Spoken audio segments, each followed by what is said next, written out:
Hello ನಮಸ್ಕಾರ ವೀಕ್ಷಕರೇ, ನಾನು ನಿಮ್ಮ ಡಾಕ್ಟರ್ ಸಂಹಿತಾ ಉಪಾಧ್ಯಾಯ. ಎಲ್ಲರೂ ಕ್ಷೇಮವಾಗಿದ್ದೀರಾ, ಆರೋಗ್ಯವಾಗಿದ್ದೀರಾ ಎಂದು ಭಾವಿಸ್ತೇನೆ ವೀಕ್ಷಕರೇ. ಹಾಗಿದ್ರೆ ಸ್ನೇಹಿತರೆ, ಸ್ಟೇ ಹೆಲ್ದಿ, ಸ್ಟೇ ಸೇಫ್ಟಿ ಅಂತ ಹೇಳ್ತಾನೆ. ಸೊ ಇವತ್ತಿನ ಒಂದು ಟಾಪಿಕ್ ಅಂದರೆ ನಮ್ಮ ಎಲ್ಲ ಜನತೆಗೂ ಕೂಡ ಬಹುಮುಖ್ಯವಾದಂಥ ಒಂದು ಟಾಪಿಕ್.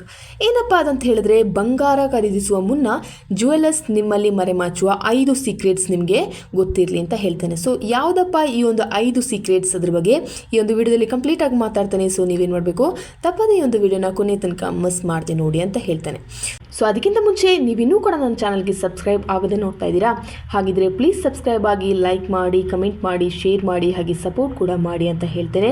ಸೊ ನಿಮ್ಮ ಒಂದು ಲೈಕ್ ಆಗಿರಲಿ, ನಿಮ್ಮ ಒಂದು ಸಬ್ಸ್ಕ್ರಿಪ್ಷನ್ ಆಗಿರಲಿ ನನಗೆ ತುಂಬಾ ಮುಖ್ಯ ಅಂತ ಹೇಳ್ತಾ ಈ ಒಂದು ವಿಡಿಯೋನ ಸ್ಟಾರ್ಟ್ ಮಾಡ್ತಾಯಿದ್ದೇನೆ.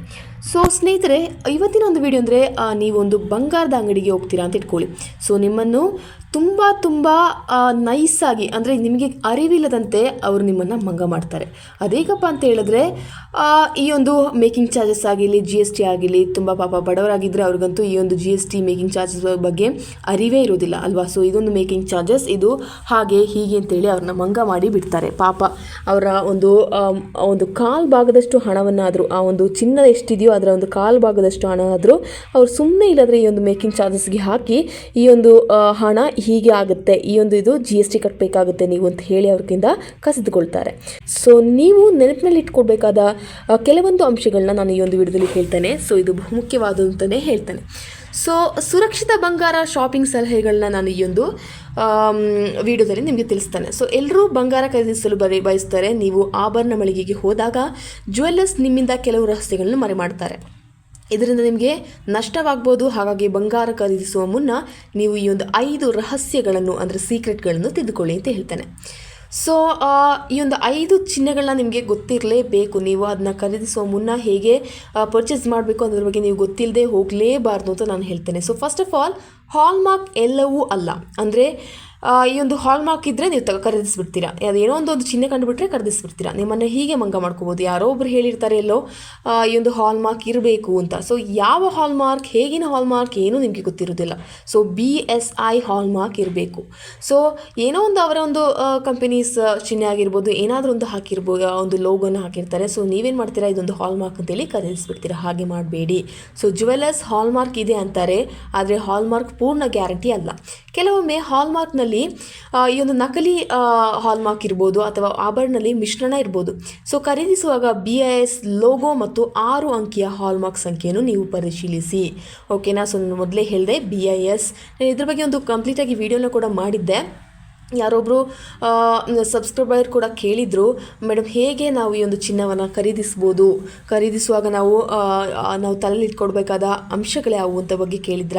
ಸೊ ಪುನಃ ಆವರ್ತಿಸಿ ಹೇಳ್ತಾ ಇದ್ದೀನಿ. ಸೊ ಹಾಲ್ಮಾರ್ಕ್ ಹಾಕಿರ್ತಾರೆ, ಬಟ್ ಆದರೆ ಅದು ಅವರ ಕಂಪನಿಯ ಅಥವಾ ಏನೋ ಒಂದು ಚಿಹ್ನೆಯನ್ನು ಹಾಕಿರ್ತಾರೆ. ಅದು ನೀವು ನೋಡಿಕೊಂಡು ಅದು ನಿಮ್ಮ ಕಣ್ಣಿಗೆ ಕೂಡ ಬಹುಶಃ ಕಾಣಿಸೋದಿಲ್ಲ.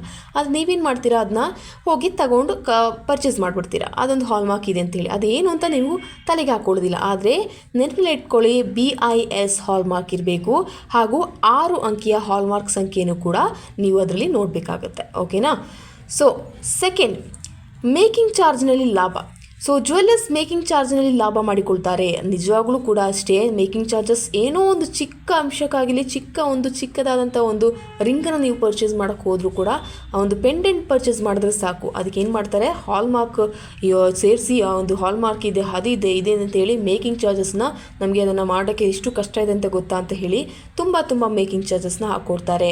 ಸೊ ನೀವು ಇದ್ರ ಬಗ್ಗೆ ಎಚ್ಚರ ವಹಿಸಬೇಕಾಗುತ್ತೆ. ಸೊ ಜ್ಯುವೆಲ್ಲರ್ಸ್ ಮೇಕಿಂಗ್ ಚಾರ್ಜ್ನಲ್ಲಿ ಲಾಭ ಮಾಡಿಕೊಳ್ತಾರೆ. ಖರೀದಿಸುವ ಮುನ್ನ ಮೇಕಿಂಗ್ ಚಾರ್ಜಸ್ ಫಿಕ್ಸ್ ಆಗಿದೆಯೋ ಅಥವಾ ತೂಕದ ಮೇಲೆ ಅವಲಂಬಿತವಾಗಿದೆಯೋ ಎಂದು ಕೇಳಿ ಅವ್ರನ್ನ. ಓಕೆನಾ. ಸೊ ಬೆಲೆ ಮತ್ತು ಮೇಕಿಂಗ್ ಚಾರ್ಜನ್ನು ಹೋಲಿಸಿ ನೋಡಿ. ಎರಡನ್ನೂ ಕೂಡ ಆ ಒಂದು ಮೇಕಿಂಗ್ ಚಾರ್ಜ್ ಎಷ್ಟು, ಚಿನ್ನದ ಮೇಲೆ ಮೇಕಿಂಗ್ ಚಾರ್ಜಸ್ ಎಷ್ಟು ಅಂತ ಕೇಳಿ, ಹಾಗೆ ಆ ಒಂದು ಬೆಲೆನ ಮತ್ತು ಆ ಒಂದು ಚಿನ್ನ ಆಭರಣದ ಬೆಲೆ ಹಾಗೂ ಆ ಮೇಕಿಂಗ್ ಚಾರ್ಜನ್ನು ನೀವು ಪರ್ಸೆಂಟೇಜ್ ಹಾಕಿ ಕ್ಯಾಲ್ಕುಲೇಟ್ ಮಾಡಿ ನೋಡಬೇಕಾಗುತ್ತೆ. ಓಕೆನಾ. ಸೊ ನಿಮಗೆ ಗೊತ್ತಿಲ್ಲ ಅಂದರೆ ಗೊತ್ತಿರೋರನ್ನ ಕರ್ಕೊಂಡೋಗಿ ಪರ್ಚೇಸ್ ಮಾಡಿ ಈ ಒಂದು ಆಭರಣವನ್ನು. ಓಕೆನಾ. ಸೊ ಸುಮ್ಮನೆ ಮಾರು ಹೋಗಬೇಡಿ ಅಂತ ಹೇಳ್ತಾನೆ. ನೆಕ್ಸ್ಟ್, ಮೂರನೇದು ತೂಕ ಹೆಚ್ಚಿಸುವ ತಂತ್ರಗಳು. ಅವ್ರು ತುಂಬ ಈ ಒಂದು ತೂಕವನ್ನು ಹೆಚ್ಚಿಸಲಿಕ್ಕೆ ನೋಡ್ತಾರೆ. ನೀವು ಯಾವುದೇ ರೀತಿಯಲ್ಲಿ ನೀವೀಗ ಈ ಒಂದು ಹಾಲ್ಮಾರ್ಕ್ ಆಗಿರಲಿ ಅಥವಾ ಈ ಒಂದು ಮೇಕಿಂಗ್ ಚಾರ್ಜಲ್ಲಿ ಅವರಿಗೆ ಹಿಡಿಲಿಕ್ಕೆ ಆಗಲಿಲ್ಲ ಅಂದರೆ ಅವ್ರು ಏನು ಮಾಡ್ತಾರೆ, ತೂಕ ಹೆಚ್ಚಿಸುವ ತಂತ್ರಗಳನ್ನ ಉಪಯೋಗಿಸ್ತಾರೆ. ಸೊ ಕೆಲವು ಜ್ಯುವೆಲರ್ಸ್ ಆಭರಣ ವಿನ್ಯಾಸದಲ್ಲಿ ತೂಕ ಹೆಚ್ಚಿಸುವಂತೆ ಮಾಡ್ತಾರೆ. ಉದಾಹರಣೆಗೆ ದಪ್ಪ ಬೇಸ್, ಹೆಚ್ಚು ಸ್ಟೋನ್ಗಳನ್ನ ಹಾಕಿ. ಈ ಒಂದು ಸ್ಟೋನ್ಗಳನ್ನ ನಿಮಗೆ ಗೊತ್ತೇ ಇದೆ, ಸ್ಟೋನ್ಗಳನ್ನ ಆಭರಣವನ್ನು ನೀವು ಪರ್ಚೇಸ್ ಮಾಡುವಾಗಷ್ಟೇ ಅದಕ್ಕೆ ತೂಕದ ಬೆಲೆಯನ್ನು ನೀವು ಕೊಡಬೇಕಾಗುತ್ತೆ. ಆದರೆ ನಿಮಗೆ ರಿಟರ್ನ್ ಮಾಡುವಾಗ ಅದರ ಬೆಲೆ ಸಿಗೋದಿಲ್ಲ, ನಿಮಗೆಲ್ಲರಿಗೂ ಗೊತ್ತೇ ಇರೋ ವಿಚಾರ. ಹಾಗೆ ದಪ್ಪ ಬೇಸನ್ನು ಹಾಕ್ತಾರೆ ಅವರು, ಜೊತೆಗೆ ಹೆಚ್ಚು ಸ್ಟೋನ್ಸ್ಗಳನ್ನ ಯೂಸ್ ಮಾಡ್ತಾರೆ. ಇದರಿಂದ ಆಭರಣ ಭಾರವಾಗಿ ಕಾಣುತ್ತದೆ ಮತ್ತು ನೀವು ಹೆಚ್ಚು ಹಣ ಪಾವತಿಸಬೇಕಾಗುತ್ತೆ. ಓಕೆನಾ. ಸೊ ನನ್ನ ಒಂದು ಅನಿಸಿಕೆ ಮಟ್ಟಿಗೆ ನೀವು ಈ ಒಂದು ಉಳಿತಾಯವಾಗಿ ಇನ್ವೆಸ್ಟ್ಮೆಂಟ್ ಆಗಿ ಚಿನ್ನವನ್ನು ತಗೋಬೇಕು ಅಂತ ಇದ್ದೀರೋ ಹಾಗಿದ್ರೆ ಖಂಡಿತವಾಗ್ಲೂ ಈ ಒಂದು ಸ್ಟೋನ್ಸ್ ಇರುವ ಆಭರಣವನ್ನು ಖರೀದಿಸಬೇಡಿ. ಅಥವಾ ನಿಮಗೆ ಸ್ಟೈಲಿಶ್ಗೆ ಹಾಕಿ ಅಥವಾ ನೀವೊಂದು ಫಂಕ್ಷನ್ಗೆ ಡಿಫ್ರೆಂಟ್ ಆಗಿ ನಿಮ್ಮಲ್ಲಿ ತುಂಬ ಹಣವಿದೆ ಅಂತ ಇದ್ದರೆ ನಿಮಗೆ ಅದು ಪರ್ಚೇಸ್ ಮಾಡ್ಕೋಬೋದು. ಇನ್ನು ಅಡವಿಡ್ಲಿಕ್ಕೋಸ್ಕರ ನೀವು ಒಂದು ನಮ್ಮ ಕಷ್ಟ ಕಾಲಕ್ಕೆ ಅದು ಒದಗುತ್ತೆ ಅಂತೇಳಿ ನೀವು ಪರ್ಚೇಸ್ ಮಾಡುವರಾದರೆ ಖಂಡಿತವಾಗ್ಲೂ ಈ ಒಂದು ಸ್ಟೋನ್ಸ್ ಇರುವ ಆಭರಣವನ್ನು ಪರ್ಚೇಸ್ ಮಾಡಬೇಡಿ ಅಂತಲೇ ಹೇಳ್ತಾನೆ. ಓಕೆನಾ. ಸೊ ಇದರಿಂದ ಆಭರಣ ಭಾರವಾಗಿ ಕಾಣುತ್ತೆ ಮತ್ತು ನೀವು ಹೆಚ್ಚು ಹಣವನ್ನು ಪಾವತಿಸಬೇಕಾಗುತ್ತೆ. ಇನ್ನು ನಾಲ್ಕನೇದು, ವಿನಿಮಯದಲ್ಲಿ ಸಮಸ್ಯೆಗಳು ಉಂಟಾಗುತ್ತೆ.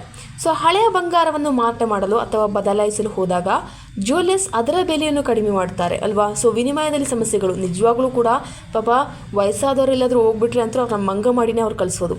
ಸೊ ವಿನಿಮಯದಲ್ಲಿ ಸಮಸ್ಯೆಗಳನ್ನ ನೀವು ಒಂದು ಹಳೆಯ ನಿಮ್ಮಲ್ಲಿ ಒಂದು ಹಳೆಯ ಆಭರಣ ಇರುತ್ತೆ, ಅದನ್ನ ನೀವು ತಗೊಂಡೋಗಿ ಕೊಡುವಾಗ ಅದರಲ್ಲಿ ವೇಸ್ಟೇಜ್ ಅಂತ ಹೇಳ್ತಾರೆ, ಒಂದು ತುಂಬ ವೇಸ್ಟೇಜನ್ನು ಸೇರಿಸ್ಬಿಡ್ತಾರೆ. ಹಾಗೆ ಆ ವೇಸ್ಟೇಜ್ಗೆ ಒಂದು ಇಷ್ಟು ಹಣವನ್ನು ಕಟ್ ಮಾಡ್ತಾರೆ. ಸೊ ನಿಮಗೆ ಅದರ ಕ್ಯಾಲ್ಕುಲೇಷನ್ ನಿಮಗೆ ಗೊತ್ತಿಲ್ಲ, ಹಾಗೆ ತಲೆ ಅವರು ಉಪಯೋಗಿಸ್ಬಿಡ್ತಾರೆ. ಅವರ ತಲೆ ಹೇಗಿರುತ್ತೆ ಅಂದರೆ ನಿಮಗೆ ಎಷ್ಟು ಅಂತ ಏನು ಅಂತ ಕಂಡಿಡ್ಲಿಕ್ಕೆ ಆಗೋದಿಲ್ಲ, ಅಷ್ಟೊಂದು ಮಂಗ ಮಾಡಲಿಕ್ಕೆ ರೆಡಿಯಾಗಿರ್ತಾರೆ. ಸೊ ಹಳೆಯ ಬಂಗಾರವನ್ನು ಮಾರಾಟ ಮಾಡಲು ಹೋದಾಗ ಅಥವಾ ಬದಲಾಯಿಸಲು ಹೋದಾಗ ಜ್ಯುವೆಲರ್ಸ್ ಅದರ ಬೆಲೆಯನ್ನು ಕಡಿಮೆ ಮಾಡ್ತಾರೆ. ಜೊತೆಗೆ ಮೇಕಿಂಗ್ ಚಾರ್ಜ್ ಮತ್ತು ಅದರೊಂದು ಹಾನಿ, ಅದ್ರಿಗೆ ಏನಾದರೂ ಹಾನಿ ಆಗಿದ್ದರೆ ಒಂದು ಆಭರಣಕ್ಕೆ ಹಾನಿ ಆಗಿದ್ದರೆ ಅದನ್ನು ಕೂಡ ನೋಡ್ತಾರೆ. ಇನ್ನು ಪಾಲಿಶಿಂಗ್ ಹೆಸರಲ್ಲಿ ಕಡಿತಗೊಳಿಸ್ತಾರೆ ನಿಮ್ಮ ಹಣವನ್ನು.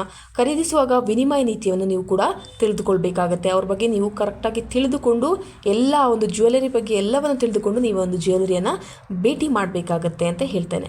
ಅಥವಾ ಒಳ್ಳೆಯ ಒಂದು ಜ್ಞಾನಿ ಆಗಿರುವ ಅಥವಾ ಈ ಬಂಗಾರದ ವಿಷಯದಲ್ಲಿ ಒಳ್ಳೆಯ ಒಂದು ತಲೆ ಉಪಯೋಗಿಸೋರನ್ನ ನೀವು ಕರ್ಕೊಂಡು ಹೋಗಬೇಕಾಗತ್ತೆ. ಓಕೆನಾ.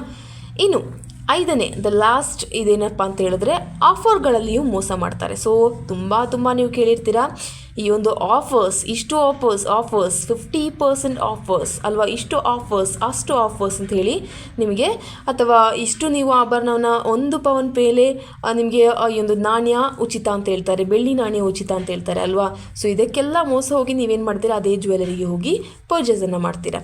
ಸೊ ಆಕರ್ಷಕ ಆಫರ್ಗಳ ಹಿಂದೆ ಹೆಚ್ಚಿನ ಬೆಲೆ ಅಥವಾ ಕಡಿಮೆ ಗುಣಮಟ್ಟದ ಇರುತ್ತೆ ಅಂತ ನಾನು ಹೇಳ್ತೇನೆ ಯಾವತ್ತು. ಸೊ ನಿಮಗೆ ಯಾವತ್ತಾದರೂ ಆಫರನ್ನು ಯಾವುದೇ ಪ್ರಾಡಕ್ಟ್ ಆಗಿರಲಿ, ಇಟ್ಸ್ ನಾಟ್ ಓನ್ಲಿ ಗೋಲ್ಡ್, ಯಾವುದೇ ಪ್ರಾಡಕ್ಟ್ ಆಗಿರಲಿ ನಿಮಗೆ ಆಫರ್ನಲ್ಲಿ ಕೊಡ್ತಾ ಇದ್ದಾರೆ ಅಂದರೆ ಅದು ಅದು ಕಳಪೆ ಗುಣಮಟ್ಟದ ವಸ್ತು ಆಗಿರ್ಬೋದು, ಅಥವಾ ಆ ಒಂದು ಹೆಚ್ಚು ಬೆಲೆಯನ್ನು ಮಾಡಿ ನಿಮಗೆ ಗೊತ್ತಿಲ್ಲದಾಗೆ ಅದನ್ನು ಕಡಿಮೆ ಬೆಲೆಗೆ ಕೊಡುವಾಗೆ ಮಾಡ್ತಾರೆ. ಈಗ ನೀವು ಫಾರ್ ಎಕ್ಸಾಂಪಲ್ ಮೀಶೋದಲ್ಲಿ ಅಥವಾ ಫ್ಲಿಪ್ಕಾರ್ಟಲ್ಲಿ ಯಾವುದಾದ್ರೂ ಒಂದು ಶಾಪಿಂಗ್ ಆ್ಯಪಲ್ಲಿ ನೋಡ್ತೀರಲ್ವಾ. ಸೊ ಆ ಶಾಪಿಂಗ್ ಆ್ಯಪಲ್ಲಿ ಏನು ಮಾಡ್ತಾರೆ, ಸೊ ಹೆಚ್ಚಿನ ಬೆಲೆಯನ್ನು ಹಾಕಿ ಒಂದು 1000-2000 ರುಪೀಸ್ದು ಪ್ರಾಡಕ್ಟ್ನ ನಿಮಗೆ 200ಗೆ 300ಗೆ ಕೊಡ್ತೇವೆ ಅಂತ ಹೇಳಿ ಅಲ್ಲಿ ಆ ಒಂದು 3000 ಮೇಲೆ ಒಂದು ಲೈನನ್ನು ಹಾಕಿ 300ಗೆ ಕೊಡ್ತೇವೆ ಅಂತ ಹಾಕಿರ್ತಾರೆ. ನೀವು ನೋಡಿರ್ಬೋದು ಖಂಡಿತವಾಗ್ಲೂ. ಆಗ ನಿಮಗೆ ಎಷ್ಟು ಸಿಕ್ತು, 54% ಆಫ್ ಅಥವಾ 94% ಆಫ್ ಅಂತ ಹೇಳ್ತಾರೆ. ಸೊ ನೀವು ಇದನ್ನ ಕಂಡ ತಕ್ಷಣ 2,000 ರೂಪಾಯಿದ ಒಂದು ಒಂದು ವಸ್ತು 200 ರೂಪಾಯಿಗೆ ಸಿಗ್ತಾ ಇದೆ ಅಂತೇಳಿ ನೀವು ಬೈ ಮಾಡಿಬಿಡ್ತೀರಾ. ಇದು ತಪ್ಪು ಅಂತ ನಾನು ಹೇಳ್ತೇನೆ. ಬಿಕಾಸ್ ನಿಮ್ಮನ್ನು ಮಂಗ ಮಾಡುವ ಒಂದು ಒಳ್ಳೆಯ ಅವಕಾಶ ಅಂತಲೇ ಹೇಳ್ತೇನೆ. ಸೊ ಇದಲ್ಲ, ನಿಜವಾಗ್ಲೂ ಆ ಒಂದು ಹೆಚ್ಚಿನ ಬೆಲೆ ಇರುತ್ತೆ ಹಿಂದೆ, ಅಥವಾ ಅದು ಕಳಪೆ ಗುಣಮಟ್ಟದಾಗಿರ್ತದೆ ಅಥವಾ ಎಕ್ಸ್ಪೈರಿ ಡೇಟ್ ಕಳೆದದ್ದಾಗಿರ್ತದೆ. ಈ ಒಂದು ಪ್ರಾಡಕ್ಟ್ಸ್ನ ಒಂದು ಇದಕ್ಕೆ ಬಂದರೆ ಪ್ರಾಡಕ್ಟ್ಸ್ಗಳು ಕಳಪೆ ಗುಣಮಟ್ಟದಾಗಿರುತ್ತೆ. ಹಾಗೆ ಇದು ಚಿನ್ನವೂ ಅಷ್ಟೇ, ಅದರಲ್ಲಿ ತಾಮ್ರ ಜಾಸ್ತಿ ಸೇರಿಸಿರ್ತಾರೆ. ಸೊ ಇದನ್ನು ನೀವು ಕರೆಕ್ಟಾಗಿ ತಲೆಯಲ್ಲಿ ಹಾಕೋಬೇಕಾಗುತ್ತೆ. ಸೊ ಆಕರ್ಷಕ ಆಫರ್ಗಳ ಹಿಂದೆ ಹೆಚ್ಚಿನ ಬೆಲೆ ಅಥವಾ ಕಡಿಮೆ ಗುಣಮಟ್ಟ ಇರುತ್ತೆ ಅಂತ ನಾನು ಹೇಳ್ತೇನೆ. ಸೊ ಆಮಿಷಕ್ಕೆ ಒಳಗಾಗಿ ಪರಿಶೀಲಿಸದೆ ಖರೀದಿಸಬೇಡಿ ಯಾವತ್ತು ಅಂತ ನಾನು ಹೇಳ್ತೇನೆ. ಓಕೆನಾ. ಸೊ ಇಷ್ಟೊಂದು ವಿಷಯಗಳು ನಿಮ್ಮ ತಲೆಗೆ ಕರೆಕ್ಟಾಗಿ ಹೋಗಿದೆ ಅಂತ ಅಂದ್ಕೊಳ್ತಾ ಇದ್ದೇನೆ. ಸೊ ಇದ್ರ ಬಗ್ಗೆ ಏನಾದರೂ ಡೌಟ್ ಇದ್ದರೆ ನಿಮಗೆ ಖಂಡಿತವಾಗ್ಲೂ ನನ್ನ ಒಂದು ಕಮೆಂಟ್ ಸೆಕ್ಷನಲ್ಲಿ ನಿಮಗೆ ಕೇಳ್ಕೋಬೋದು ಅಂತ ನಾನು ಹೇಳ್ತೇನೆ. ಸೊ ಇಷ್ಟು ವಿಷಯಗಳನ್ನ ನೀವು ಕರೆಕ್ಟಾಗಿ ಗ್ರಾಸ್ಪ್ ಮಾಡಿ ಇಟ್ಕೊಂಡ್ರೆ ನಿಮಗೆ ಖಂಡಿತವಾಗ್ಲೂ ಒಳ್ಳೆಯ ಒಂದು ಆಭರಣವನ್ನು ತಕ್ಕದಾದಂಥ ಬೆಲೆಗೆ ನಿಮಗೆ ಪಡ್ಕೋಬೋದು ಅಂತ ನಾನು ಹೇಳ್ತೇನೆ. ಹಾಗೆ ಈ ಒಂದು ಚಿನ್ನವನ್ನು ಹೇಗೆ ಖರೀದಿಸ್ಬೋದು, ಹಾಗೆ ಗ್ರಾಮನ್ನು ಹೇಗೆ ತೂಕ ಮಾಡ್ಕೋಬೋದು ಅನ್ನೋದ್ರ ಬಗ್ಗೆ ಕೂಡ ನಾನೊಂದು ವೀಡಿಯೋನ ಮಾಡಿದ್ದೇನೆ. ಸೊ ನಿಮಗೆ ಅದು ಗೊತ್ತಿಲ್ಲ ಅಂದರೆ ಹೋಗಿ ಆ ವಿಡಿಯೋನ ಒನ್ಸ್ ಚೆಕ್ ಮಾಡಿ ನೋಡ್ಕೊಳ್ಳಿ, ಹೇಗೆ ಖರೀದಿಸ್ಬೋದು ಅನ್ನೋದ್ರ ಬಗ್ಗೆ. ಅಥವಾ ಗೊತ್ತಾಗಲಿಲ್ಲ ಅಂದರೆ ಕಮೆಂಟ್ ಸೆಕ್ಷನಲ್ಲಿ ಕಮೆಂಟ್ ಮಾಡಿ ಕೇಳಿ ಅಂತ ಹೇಳ್ತಾ ಜಾಸ್ತಿ ಎಳೆಯದೆ ಈ ಒಂದು ವಿಷಯವನ್ನು ಇಲ್ಲಿ ಮುಗಿಸ್ತಾ ಇದ್ದೇನೆ. ಸೊ ಇದ್ರ ಬಗ್ಗೆ ಏನು ಅನಿಸ್ತಿದೆ ಅನ್ನೋದ್ರ ಬಗ್ಗೆ ಕೂಡ, ಚಿನ್ನ ಖರೀದಿಸುವಾಗ ಈ ಒಂದು ವಿಡಿಯೋದ ಬಗ್ಗೆ ನಿಮಗೆ ಏನು ಅನಿಸ್ತಿದೆ ಅನ್ನೋದ್ರ ಬಗ್ಗೆ ಕೂಡ ಕಮೆಂಟ್ ಮಾಡಿ ತಿಳಿಸಿ ತಪ್ಪದೆ ಅಂತ ಹೇಳ್ತಾ ಈ ಒಂದು ವಿಡಿಯೋನ ಸ್ಟಾಪ್ ಮಾಡ್ತೇನೆ. Until then see you, it's me doctor Samhita Upadhyaya. ಧನ್ಯವಾದಗಳು. Thank you.